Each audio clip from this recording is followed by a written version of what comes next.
Hello guys, अस्सलाम वालेकुम। क्या हाल है? ठीक हो? तो अज अस मुंजी ने खाद सट्टन आए इतने जिंक ते यूरिया रला ते एक बंदा सटेंदा वदा ते आ खाद तुहानू ऐसा विखा देने।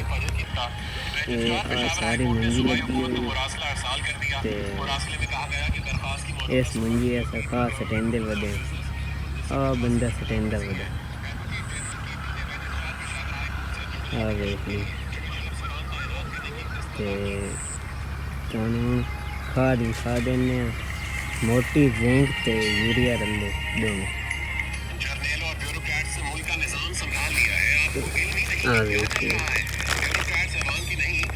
मोटी जिंक ते यूरिया दोनों इकट्ठे